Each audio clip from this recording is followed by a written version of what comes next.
Jamie, good evening. With 6 games into the season, in your programme notes you've talked about wanting to see progress and improvement. To what extent have you seen that in the opening few weeks?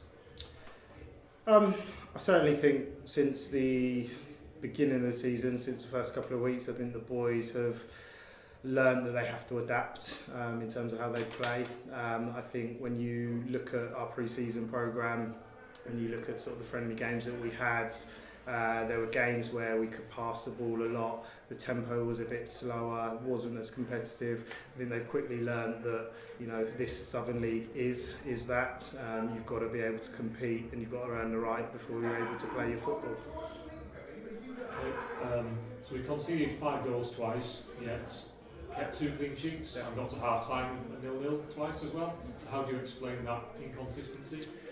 I think the reality is when you lose 5-1, they're kind of freakish results. Now, I guess the problem for us is we've had 2 freakish results. So it says to me that in them games, we just didn't respond well to conceding. So instead of conceding 1 goal, keeping it tight for a few minutes, staying in the game, we let our heads drop, conceded 2-3 in very quick succession, which has led to those sort of results.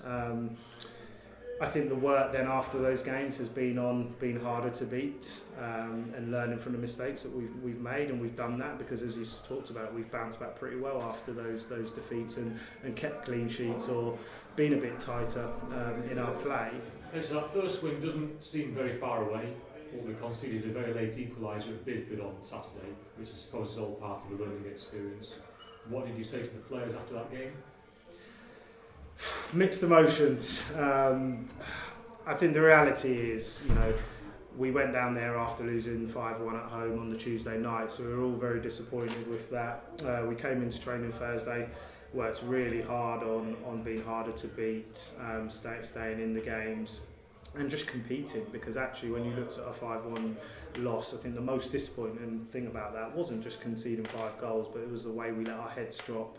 It was the way we stopped competing, if you like. So the whole idea was to make sure we went down to Devon, down to Bidford and competed for 90 minutes. And to be fair, the boys done that. They were exceptional on the day. You know, we deserved to be in the league twice in the game. And, you know, 2-1 up, we're looking good for that win. Unfortunately, two late red cards, you know, turned the game in their favour, and, you know, we unfortunately couldn't hold on and conceded the equaliser. So after the game, you are gutted, as the boys were, really disappointed about the fact that, you know, we didn't manage to get the 3 points, but I could only be positive about their performance and the way they bounced back after Tuesday night. So I was really proud of each and every one of them.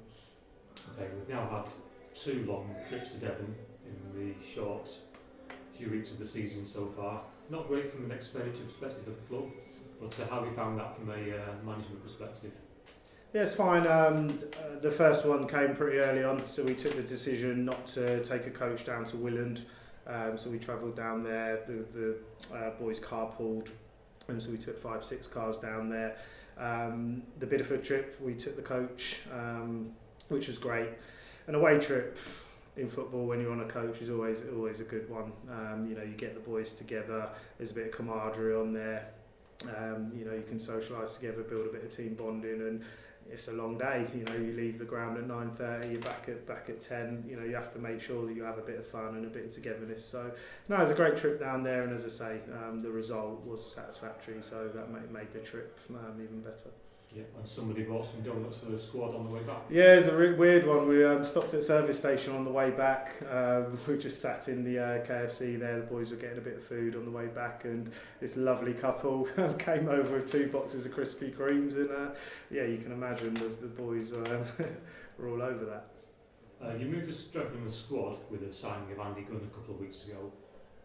He's made an immediate impact with his experience and strength at the back.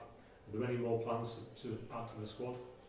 I think one of the things that we'll always do is we're not going to come here and just accept not being good enough or accept where we need to make adjustments and not make them. So I think we identified quite early on that we needed a bit more experience than what we had. We needed a bit of a leader. We needed someone who's a competitor.